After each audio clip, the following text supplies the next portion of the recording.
नमस्कार। खबर है कि प्रशांत किशोर उर्फ पीके कांग्रेस ज्वाइन करेंगे। अब प्रशांत किशोर जो पार्टी चाहे ज्वाइन कर सकते हैं। उन्होंने जदयू भी ज्वाइन किया था। सोनिया गांधी से उनकी 2 मीटिंगें हो चुकी है।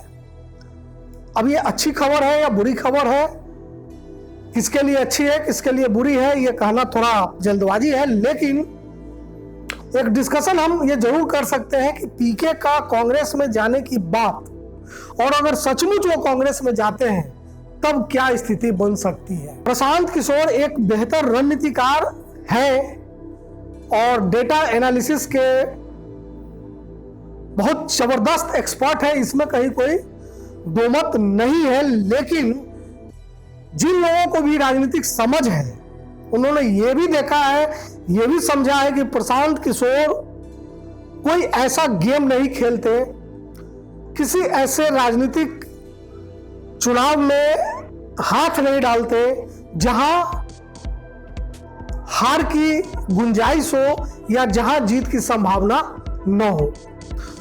उनके हिस्से जो सबसे बड़ी जीत आती है वो 2014 का लोकसभा चुनाव है।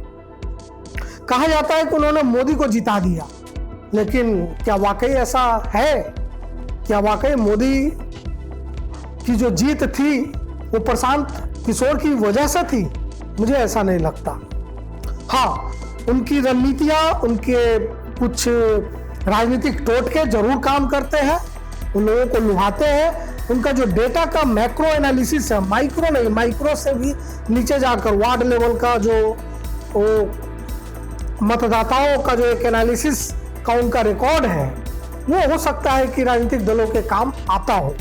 बिहार के 2015 के चुनाव में भी ऐसा ही था। 2015 के विधानसभा चुनाव में भी प्रशांत किशोर नीतीश कुमार के रणनीतिकार थे, लेकिन वो चुनाव राजनीतिक तौर पर कितना महत्वपूर्ण था कि बिहार के 2 मजबूत दल जदयू और राजद मिलकर चुनाव लड़ रहे थे, और वो जो रणनीति थी, वो जो गठजोड़ था, वो अपराजय था। बंगाल में भी यही कुछ था।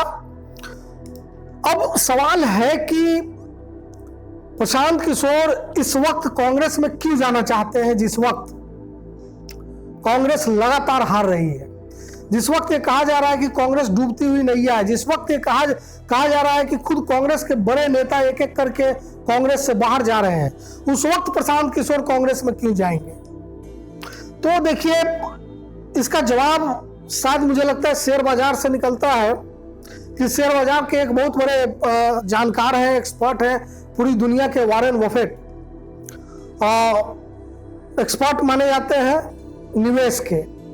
उनका कहना है कि जब मार्केट पूरा अस्थिर हो, बाजार गिर गया हो, तब अपने पसंदीदा शेयर में आप निवेश करें, फिर जब बाजार उठेगा तो आपको सर्वाधिक फायदा होगा। मुझे लगता है प्रशांत किशोर वॉरेन बफेट के इसी फॉर्मूला का इस्तेमाल करना चाहते हैं अगर वो कांग्रेस में जाते हैं तो, कि जिस वक्त कांग्रेस का ग्राफ सबसे नीचे है उस वक्त मैं वहां जाऊंगा, कांग्रेस को थोड़ा भी फायदा होगा तो मेरा फायदा कई गुना ज्यादा हो जाएगा। ये सोच उसी तरह की है जिस तरह की वॉरेन बफेट का फॉर्मूला है शेयर बाजार का, और इसमें कुछ गलती भी नहीं है। ठीक है, हर आदमी को अधिकार है कि वो किसी भी दल में जाए, किसी भी दल को आगे बढ़ाने के लिए अपना काम करे, एक अच्छी बात है। और कांग्रेस को भी अगर इससे फायदा होता है तो ये भी अच्छी बात है। आने वाले कुछ समय में कई महत्वपूर्ण जगहों पर चुनाव है।